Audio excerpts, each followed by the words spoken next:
समेत कई शहरों में रूस और यूक्रेन की सेनाएं एक दूसरे पर हमले कर रही हैं, लेकिन सबसे ज्यादा भीषण लड़ाई मारियोपोल में ही छिड़ी है, जहां रूसी सेना के साथ मिलकर चेचन लड़ाके तबाही मचा रहे हैं। रूस की सेना ने दावा किया कि जल्द ही पूरे मारियोपोल पर उनका कब्जा होगा। हालांकि वहां के ज्यादातर हिस्सों पर कब्जे का ऐलान वो पहले ही कर चुके हैं, लेकिन शहर के बीच अब भी यूक्रेन की सेना और रूसी सैनिकों में जंग जारी है। यूक्रेन की सेना को शहर से खदेड़ने के लिए रूस ने बड़ी संख्या में अपने शक्तिशाली T-72 टैंक मारियोपोल की सड़कों पर उतार दिए। ऐसे ही एक टैंक के हमले की तस्वीर सामने आई, जिसमें वो एक के बाद एक कई गोले दागता नजर आया। सड़क के बीचों बीच बड़ी ही धीमी रफ्तार से चल रहे टैंक ने पहले एक तरफ निशाना साधा और फिर गोला छोड़ दिया। इसके बाद वो फिर धीरे से आगे बढ़ा और उसने एक दूसरी इमारत को निशाने पर ले लिया। जैसे ही टारगेट सेट हुआ, टैंक से गोला दाग दिया गया, जिसने सामने खड़ी इमारत के बड़े हिस्से के परखचे उड़ा दिए। रूसी टैंक के इस हमले के बीच वहां फायरिंग भी शुरू हो गई, जिसके बाद वो टैंक तेजी से पीछे की तरफ भागने लगा और उस इलाके से निकल गया। जहां एक तरफ सड़कों पर रूसी टैंक और चेचन लड़ाकों ने मारियोपोल में तबाही मचाई, तो वहीं दूसरी तरफ उनके दागे गए रॉकेट पूरे शहर को दहला रहे हैं। क्योंकि रूसी सेना के दावे के मुताबिक मारियोपोल का बहुत कम इलाका ही बचा है जिस पर कब्जा करना बाकी है। यही वजह है कि उसने चेचन लड़ाकों के साथ मिलकर हमला और तेज कर दिया। एक तरह से देखें तो ये मारियोपोल पर उनके आखिरी वार की तरह है, और इसके लिए रूसी सेना ने एक इलाके में एक के बाद एक कई रॉकेट दागे, जो तेज आवाज करते हुए टारगेट की तरफ निकले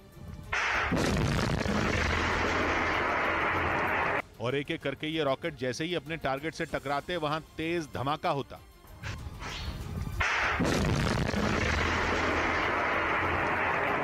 इन रॉकेट को एक ही तरफ लगातार तब तक छोड़ा गया जब तक कि वहां धमाके के साथ आग नहीं लग गई। यानी टारगेट को तब तक निशाना बनाया गया जब तक वो पूरी तरह खत्म नहीं हो गया। और इसी तरह के हमले मारियोपोल शहर की दूसरी कई जगहों पर भी किए गए। इन हमलों ने पहले से ही तबाह मारियोपोल को पूरी तरह उजाड़ दिया और खंडहर में बदल गए शहर का एक वीडियो यूक्रेन की तरफ से जारी किया गया। ड्रोन की मदद से बनाए गए इस वीडियो में मारियोपोल की एक भी इमारत ऐसी नहीं दिखी जिस पर रूसी सेना के हमलों के निशान न हो। कई इमारतें तो पूरी तरह धराशायी नजर आईं। मिसाइलों और बमों की मार ने पूरे शहर में जिंदगी का नामो निशान मिटा दिया। बमबारी से कुछ बचे हुए पेड़ खड़े तो दिखाई दिए, लेकिन उन पर पत्तियां नहीं नजर आईं। ड्रोन से ली गई इन्हीं तस्वीरों के बीच वो थिएटर भी दिखाई दिया जिस पर रूस ने एक ताकतवर बम गिराया था। बम के उस हमले से पूरा थिएटर सामने से दो हिस्सों में बटा नजर आया, जबकि उसका ऊपरी हिस्सा तो ऐसा ध्वस्त दिखा कि मानो वो इमारत कागज से बनी रही हो। जैसे जैसे ड्रोन आगे बढ़ा, इसी तरह के हालात वहां के कई किलोमीटर के इलाके में दिखाई दिए। जबकि तबाही की इन्हीं हालात के बीच रमजान कादिरोव के लड़ाकों ने मारियोपोल पर पूरी तरह कब्जा करने की तैयारी शुरू कर दी, जिसके लिए हथियारों से लैस चेचन लड़ाके मारियोपोल में एक जगह जमा हो गए।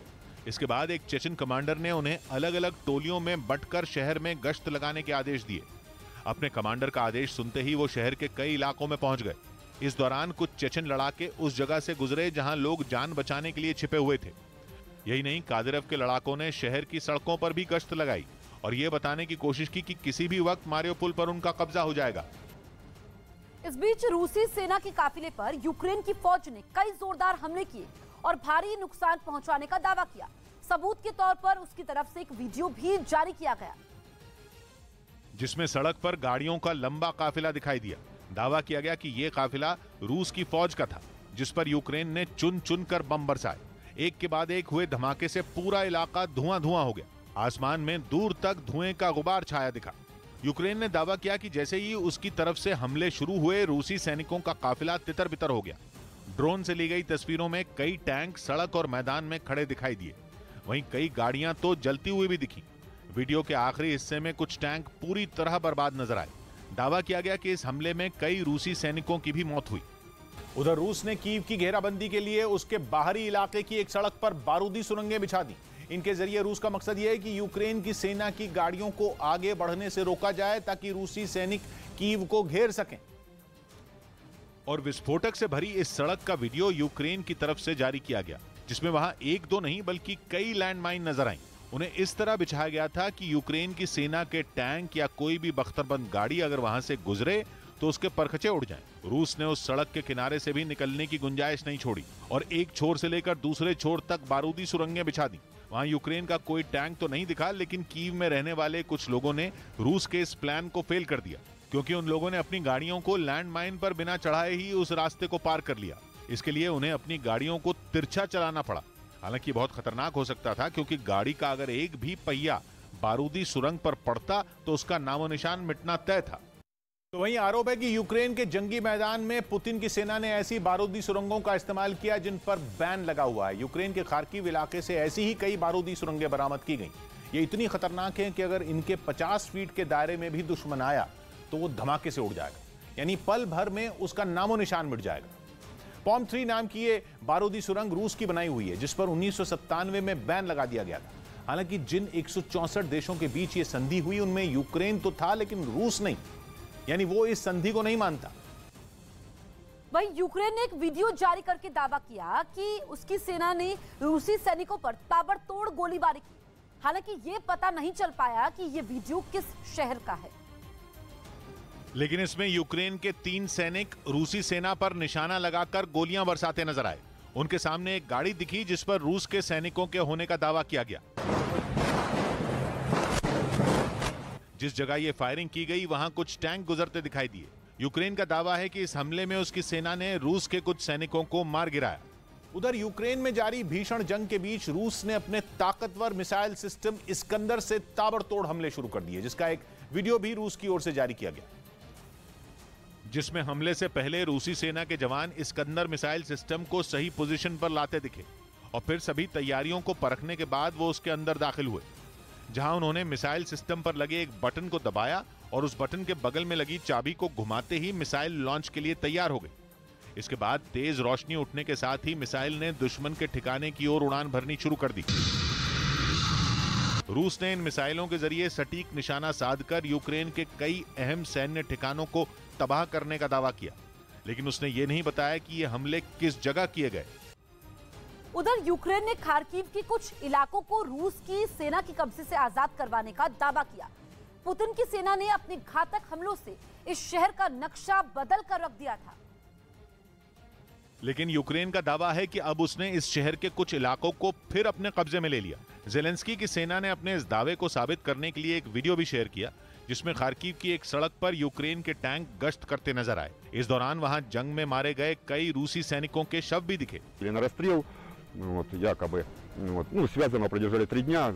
हालांकि यूक्रेन की सेना ने खार्किव के जिस इलाके को रूसी कब्जे से आजाद करवाया वो पूरी तरह से शमशान में बदला नजर आया, जबकि ऐसा ही हाल उस इलाके के मकानों का भी रहा। वहां हुए हवाई हमले की मार से ये मकान खंडहर में बदले दिखे। इस बीच यूक्रेन के साथ जारी जंग में अब रूस ने अपने सबसे घातक जंगी हेलीकॉप्टरों का भी इस्तेमाल तेज कर दिया, जिसका एक वीडियो भी रूस ने जारी किया। हालांकि ये वीडियो किस इलाके का है इसका पता नहीं चल पाया, लेकिन हवाई हमलों का जो वीडियो जारी किया गया उसमें रूसी सेना का सबसे घातक का-52 हेलीकॉप्टर यूक्रेन के सैन्य ठिकानों पर मिसाइल दागता नजर आया। इससे पहले रूस के एक एयरबेस पर खड़े हेलीकॉप्टर में उसका पायलट मिसाइल लोड करता दिखाई दिया। इसके बाद हेलीकॉप्टर के कॉकपिट में चढ़कर उसने दुश्मन के ठिकाने के लिए उड़ान भरनी शुरू कर दी। उसके साथ ही वहां से कुछ और हेलीकॉप्टर भी उड़ान भरते दिखाई दिए और यूक्रेन के सैन्य ठिकानों के करीब पहुंचते ही इन हेलीकॉप्टरों ने उन पर सटीक निशाना साधकर गाइडेड मिसाइलों की बरसात शुरू कर दी। रूस ने इन हवाई हमलों में यूक्रेन की सेना के एक कमांड सेंटर को तबाह करने का दावा किया। अपने मिशन को अंजाम देने के बाद रूस के इन हेलीकॉप्टरों ने एयरबेस पर सुरक्षित लैंडिंग की। उधर पुतिन की फौज पर यूक्रेन ने भी पलटवार तेज कर दिया। उसने चर्निव शहर में एक रूसी टैंक को ध्वस्त करने का दावा किया और इसका एक वीडियो भी उसकी तरफ से जारी किया गया, जिसमें एक टैंक आग की लपटों के बीच घिरा दिखा। आग इतनी भयानक थी कि काफी देर तक लपटें निकलती रही। टैंक के पास ही कुछ यूक्रेन के सैनिक हथियारों के साथ गश्त करते नजर आए। यूक्रेन ने दावा किया कि उसने न सिर्फ टैंक को ध्वस्त किया बल्कि रूसी सैनिकों को भी इलाके से खदेड़ दिया। खबर है कि रूसी सेना का यह टैंक हमले की फिराक से शहर में घुसा हुआ था, जिसके बाद यूक्रेन की सेना ने उसे तबाह कर दिया। उधर रूस की सेना ने अपने मिसाइल हमले से यूक्रेन के एक एयर डिफेंस सिस्टम को तबाह कर दिया, जिसका एक वीडियो भी उसकी ओर से जारी किया गया, जिसमें दिखा कि मिसाइल हमले में यूक्रेन के एयर डिफेंस सिस्टम के परखचे उड़ गए। रूस की एयरफोर्स ने इस कार्रवाई को अंजाम देने से पहले इलाके की रेकी की और फिर टारगेट को लॉक करने के बाद उस पर बेहद सटीक हमला किया। इस हमले के बाद वहां से आग की भीषण लपटें उठती दिखाई दी और फिर धुआं पूरे इलाके में फैल गया। इतना ही नहीं, रूस ने अपनी एयर स्ट्राइक के जरिए यूक्रेन के कुछ और अहम हथियारों को तबाह करने का दावा किया। हालांकि उसने इस कार्रवाई को यूक्रेन के किस इलाके में अंजाम दिया, इसकी जानकारी उसकी ओर से नहीं दी गई। बीच यूके के साइबर इंटेलिजेंस विभाग ने दावा किया कि रूस उन देशों पर साइबर हमला कर सकता है जिन्होंने यूक्रेन युद्ध के लिए पुतिन का विरोध किया, और यही वजह है कि रूस बदला लेने के लिए यूक्रेन और उसके पड़ोसी देशों को निशाना भी बना सकता है। बताया गया कि रूस साइबर हमले के लिए अपने टारगेट की तलाश में जुट गया है। कुछ ऐसा ही दावा यूक्रेन की सेना ने भी किया, जिसमें यूक्रेन में रूस के कब्जे वाले शहरों पर साइबर अटैक होने की आशंका भी जताई गई, और बताया गया कि इस काम के लिए पुतिन सरकार ने कई हैकरों को भर्ती भी किया है। मतलब यूक्रेन की जंग की शुरुआत से ही पुतिन के मंसूबे खतरनाक थे। साफ है कि शुरुआत से ही उन्हें परमाणु बमों के इस्तेमाल से गुरेज नहीं था। असल में इस महीने की शुरुआत में रूस के 4 सुखोई विमान स्वीडन की एयर स्पेस में घुसे थे, और अब दावा किया जा रहा है कि उनमें 2 हवाई जहाज विनाशकारी परमाणु बमों से लैस थे। स्वीडन की मीडिया ने यह सनसनीखेज दावा किया है, और तो और यह भी कहा है कि यह घुसपैठ गलती से नहीं हुई थी, बल्कि पुतिन की सोची समझी चाल थी। दावा है कि रूस ने स्वीडन को धमकाने के लिए जानबूझकर परमाणु बमों से भरे अपने विमान उसके आसमान में भेजे, ताकि स्वीडन को सीधे सीधे चेताया जा सके कि अगर उसने नेटो से हाथ मिलाने की कोशिश की तो फिर अंजाम परमाणु हमला ही होगा। असल में 2 मार्च को रूस के 4 सुखोई विमान स्वीडन के गॉटलैंड आइलैंड के पास उड़ते देखे गए थे। तब सबूत के तौर पर स्वीडन ने उनकी तस्वीरें भी जारी की थी।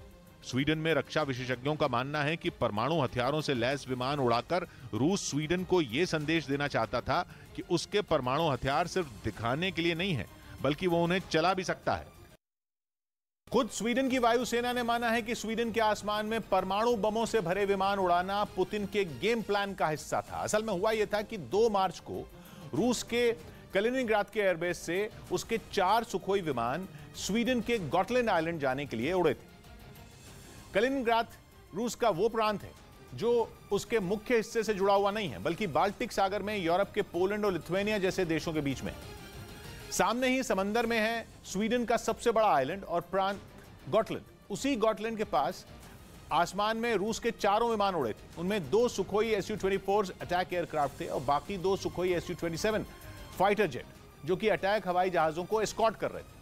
अब जो 2 सुखोई Su-24 अटैक एयरक्राफ्ट थे, स्वीडन की मीडिया का दावा है कि उन दोनों में परमाणु हथियार थे। स्वीडन को जैसे ही अपनी एयर स्पेस में रूस के विमानों की भनक लगी थी, उसने आनन फानन में अपने 2 फाइटर जेट रूस के विमानों के पीछे छोड़ दिए थे, और करीब 1 मिनट तक स्वीडन के आसमान में उड़ने के बाद रूस के जेट लौट गए। लेकिन पुतिन ने स्वीडन को धमकी दी क्यों? उसकी वजह क्या? तो इसके लिए रूस की घुसपैठ की टाइमिंग पर ध्यान देना जरूरी है, क्योंकि 2 मार्च की इस घटना से ठीक पहले स्वीडन ने यूक्रेन को सैन्य मदद देने का ऐलान किया था। स्वीडन का यह बहुत बड़ा फैसला था। 1939 के बाद यह पहली बार था जब स्वीडन ने जंग में उलझे किसी देश को हथियार भेजे थे, जिनमें 5000 एंटी टैंक हथियार भी शामिल थे। साफ है कि पुतिन को स्वीडन का यह फैसला फूटी आंख नहीं सुहाया, लेकिन इससे भी बड़ी वजह थी स्वीडन को नेटो से दूर रहने के लिए चेताना। 2 मार्च को जब रूस ने स्वीडन के आइलैंड के पास अपने परमाणु हथियारों से लैस विमान उड़ाए, उससे कुछ वक्त पहले ही पुतिन ने स्वीडन और अपने और उसके पड़ोसी देश फिनलैंड को चेतावनी दी थी कि अगर उन दोनों ने नेटो का हिस्सा बनने की सोची भी तो रूस उन पर सैन्य कार्रवाई करने से नहीं चूकेगा। स्वीडन और फिनलैंड दोनों ही देश नेटो के सदस्य नहीं हैं, और उनके नेटो से दूर रहने में ही रूस की भलाई भी है, क्योंकि रूस अपनी पश्चिमी सीमा पर नेटो के सदस्य देशों से घिरा हुआ है। उसके पड़ोस में सबसे ऊपर नॉर्वे, फिर एस्टोनिया, लातविया, लिथुआनिया और पोलैंड जैसे देश नेटो के सदस्य हैं।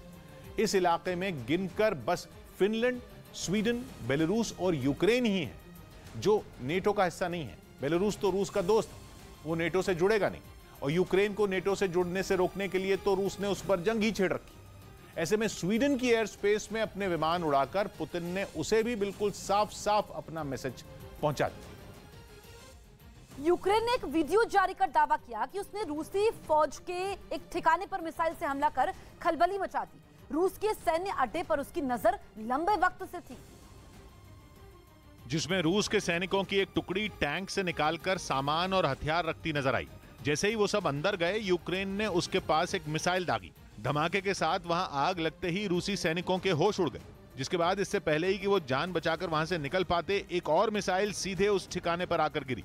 विस्फोट होते ही वहां अफरा तफरी मच गई। कुछ सैनिक सड़क की तरफ भागे तो कुछ मकानों के बीच से निकलते दिखे। इसी वीडियो में यूक्रेन ने उस जंगी ठिकाने के पूरी तरह से बर्बाद हो जाने की तस्वीरें भी जारी की। साथ ही उसने तबाह हो चुकी रूस की फौजी गाड़ियों को भी दिखाया, जिन्हें मिसाइल हमले के बाद पहचान पाना तक मुश्किल हो गया। वहीं कीव पर कब्जे की जिद में रूस ने यूक्रेन की राजधानी में तबाही मचा दी। इन हमलों से कीव के कई इलाकों की तो सूरत ही पूरी तरह बदल गई और वो जगहें रूस के ताबड़तोड़ हमलों के बाद वीरान हो गईं। वहां से जो तस्वीरें सामने आई उनमें चारों तरफ उजड़ा शहर नजर आया। जहां भी नजर गई वहां दूर दूर तक सिर्फ बर्बादी ही दिखाई दी। वहां न इमारतें बची, न गाड़ियां और न लोगों के शोरगुल से खचाखच भरे रहने वाले बाजार। कब्जे की इस लड़ाई में गिरजाघर भी चपेट में आ गया। उसके बाद भी वहां कुछ बचा तो वो थी तबाही। वो चर्च खंडहर में तब्दील हो गया। उसके बाहर खड़ी गाड़ियां भी इस हमले में जल गईं। सड़क पर तबाह हो चुके यूक्रेन की सेना के टैंक भी नजर आए और जो पेड़ कभी लोगों को ऑक्सीजन दिया करते थे, रूसी हमले में उन्हीं की सांसें थम गईं। उधर यूक्रेन युद्ध के बीच यूके ने रूस के साथ रिश्तों पर चीन को चेतावनी दी। उसने ये साफ कहा कि जिनपिंग के साथ पुतिन सिर्फ अपना मतलब निकाल रहे हैं और जब युद्ध के बाद उनका मतलब निकल जाएगा तो जिनपिंग को यह पता नहीं चलेगा कि उनके साथ पुतिन ने क्या किया। ये चेतावनी यूके के साइबर इंटेलिजेंस विभाग के प्रमुख जेरेमी फ्लेमिंग ने दी, जो कि ऑस्ट्रेलिया के कैनबरा पहुंचे हुए थे, जहां की ऑस्ट्रेलियन नेशनल यूनिवर्सिटी में उन्होंने ये बातें कही। इस दौरान फ्लेमिंग ने रूस से साइबर हमले की आशंका तो जताई ही, साथ ही चीन को रूस के साथ गठबंधन से बचने की भी हिदायत दी।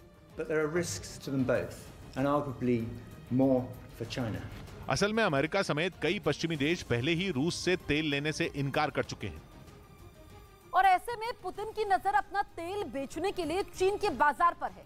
इसके लिए उन्हें जिनपिंग का साथ चाहिए होगा।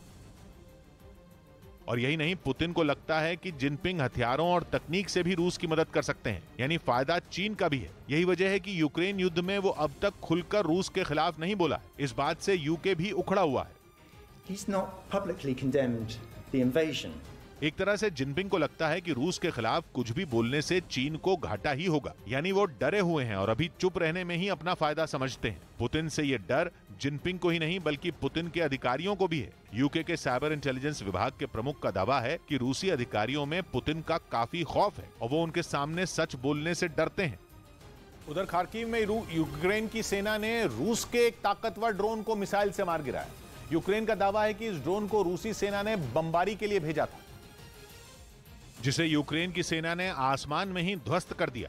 यूक्रेन के इस जवाबी हमले का एक वीडियो भी जारी किया गया, जिसमें साफ दिखा कि जैसे ही यूक्रेन के सैनिकों ने मिसाइल दागी, वो आग उगलती हुई तेजी से अपने टारगेट की तरफ बढ़ी और आसमान में ही रूसी ड्रोन पर कहर बनकर टूट पड़ी, जिसके बाद वहां एक जोरदार धमाका हुआ और उसकी रोशनी चारों तरफ फैल गई। 2 दिन पहले भी खार्किव में रूस की सेना से लोहा लेने का एक वीडियो सामने आया था, जिसमें रूस के सैनिकों को पीछे हटना पड़ा था। यहां तक कि जमीन पर हुई सीधी जंग के बाद कई रूसी फौजियों के शव भी बिखरे पड़े मिले थे। इतना ही नहीं, जेड निशान वाले कुछ रूसी टैंक भी तबाह हो गए थे। वहीं ब्रिटेन के कमांडर रहे जनरल निक पार्कर ने दावा किया कि व्लादिमीर पुतिन ने नेटो को घुटनों पर ला दिया है। रूस के हमले के बाद पहले ही नेटो की साख सवालों के घेरे में है और अब ब्रिटेन के पूर्व कमांडर ने भी पानी पी पी कर उसे खूब कोसा। उन्होंने यूक्रेन की जंग को नेटो की हार करार दिया और तो और उन्होंने ये भी सलाह दे दी कि नेटो की जगह अब तो कुछ देशों का एक छोटा ग्रुप बना देना चाहिए, ताकि वो मजबूती से पुतिन की सेना से निपट सके। एक तरह से उन्होंने अमेरिका जैसे बड़े देश पर भी उंगली उठाई, जो इस संगठन के 30 सदस्य देशों में शामिल है। हालांकि ये पहला मौका नहीं है जब निक पार्कर के निशाने पर नेटो आया हो। निक पार्कर का अनुभव इसी बात से समझा जा सकता है कि वो इराक और अफगानिस्तान में अहम जिम्मेदारियां निभा चुके हैं। वो इस युद्ध की असल वजह नेटो को ही मानते हैं, लेकिन जंग में फंसी ज़ेलेंस्की सरकार अब नेटो में शामिल होने से तौबा कर चुकी है। इस बीच यूक्रेन में जंग के मोर्चे पर तैनात रूस के कई सैनिकों पर विद्रोह करने का आरोप लगा। यूके का दावा है कि इन सैनिकों ने अपने ही कमांडर का आदेश मानने से इनकार कर दिया और अफरा तफरी में इन जवानों ने अपने ही देश के लड़ाकू विमान को मार गिराया।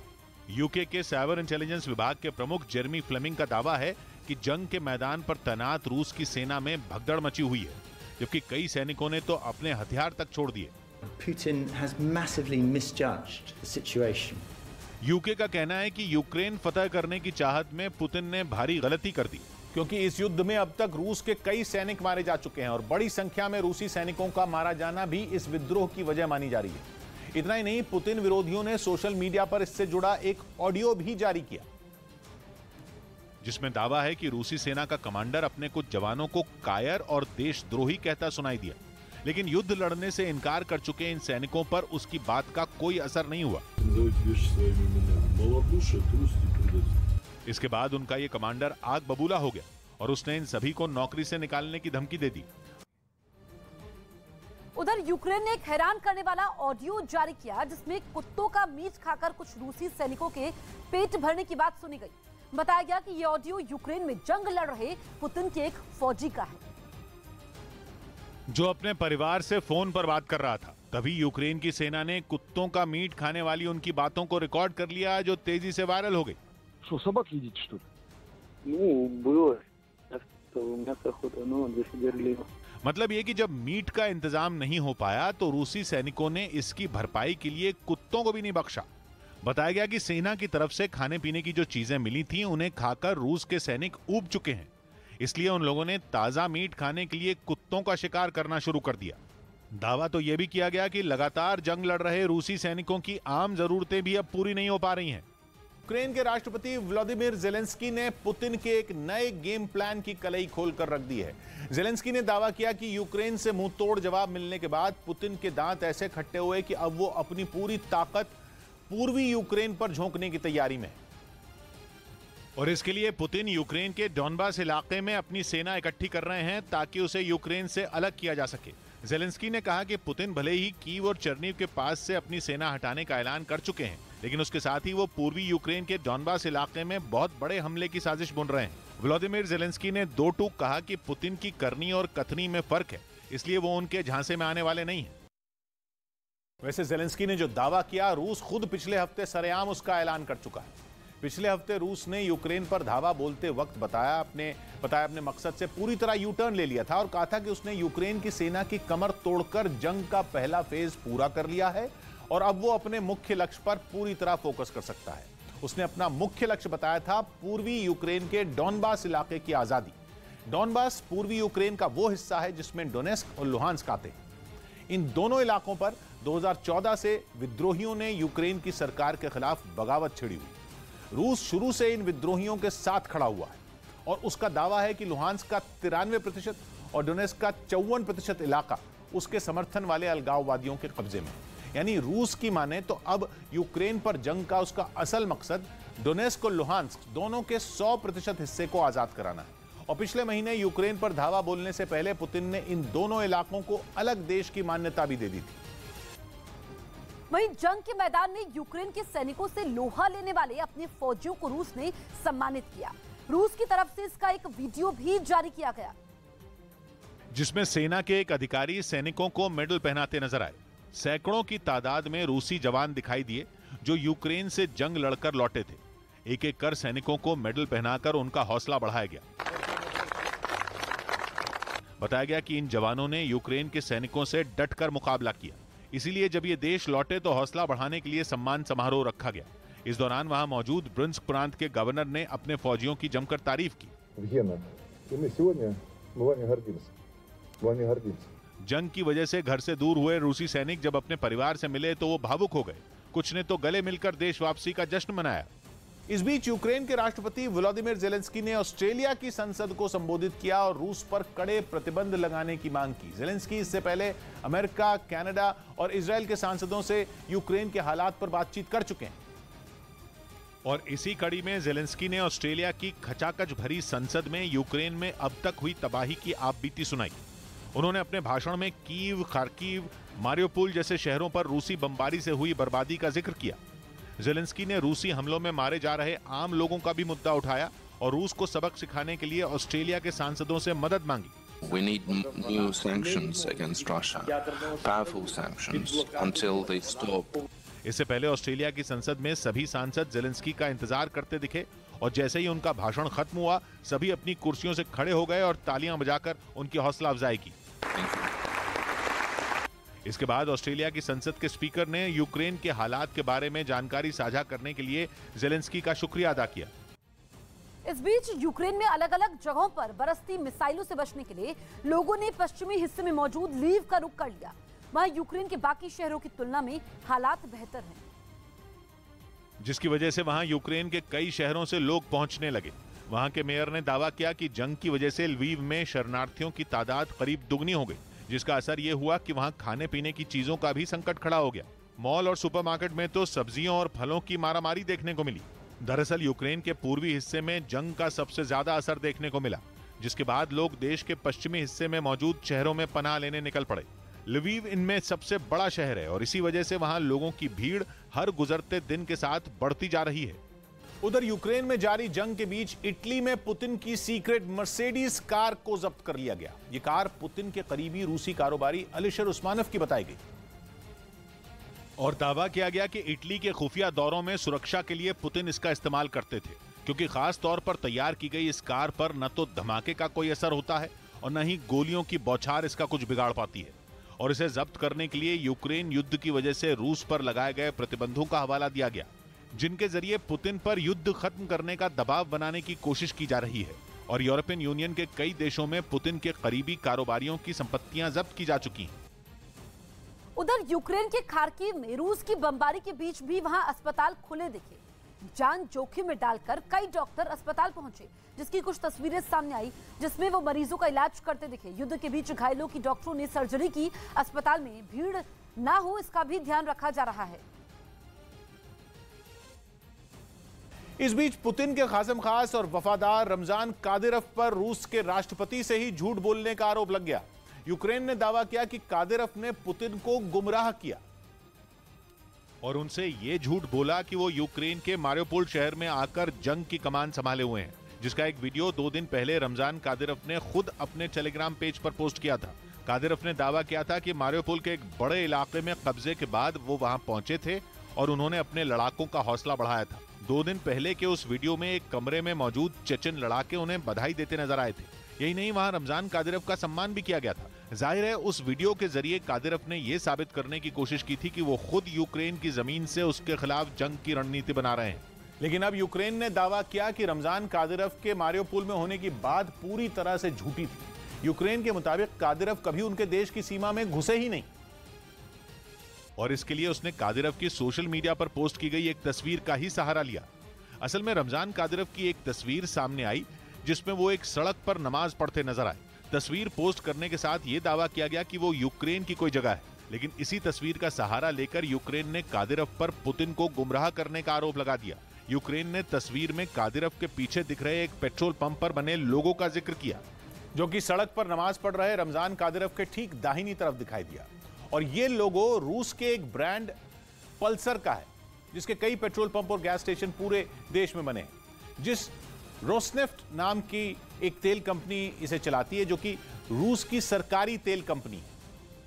यूक्रेन ने दावा किया कि जिस कंपनी का पेट्रोल पंप कादिरोव की तस्वीर में दिखाई दिया, उसके पेट्रोल पंप और गैस स्टेशन रूस के बाहर है ही नहीं। यानी कादिरोव ने जिस जगह को यूक्रेन का बताया वो रूस के ही अंदर की कोई जगह है। और इसी तस्वीर का सहारा लेकर यूक्रेन ने पुतिन के वफादार कादिरोव को झूठा साबित करने की कोशिश की।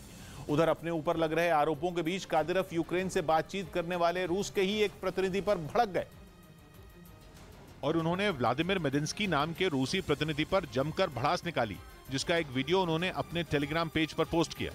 Все западные европейские государства давили на Россию. असल में कादिरोव रूस के प्रतिनिधि के उस बयान से चिढ़े हुए थे जो 2 दिन पहले इस्तांबुल में बातचीत के बाद दिया गया था। उस वक्त बातचीत के बाद व्लादिमीर मेदिंस्की ने जंग को धीरे धीरे खत्म करने और यूक्रेन से रूसी सैनिकों की संख्या कम करने पर जोर दिया था। बस इसी बात ने कादिरोव को गुस्सा दिला दिया और उन्होंने रूस के ही प्रतिनिधि को जमकर खरी खोटी सुना दी। साथ ही उन्होंने रूसी राष्ट्रपति पुतिन से जंग और भी तेज करने की अपील की। यानी रूस की तरफ से भले ही बातचीत और समाधान की बातें की जाएं, कादिरोव तो बस जंग ही चाहते हैं। आज की ताजा खबर में एक ब्रेक।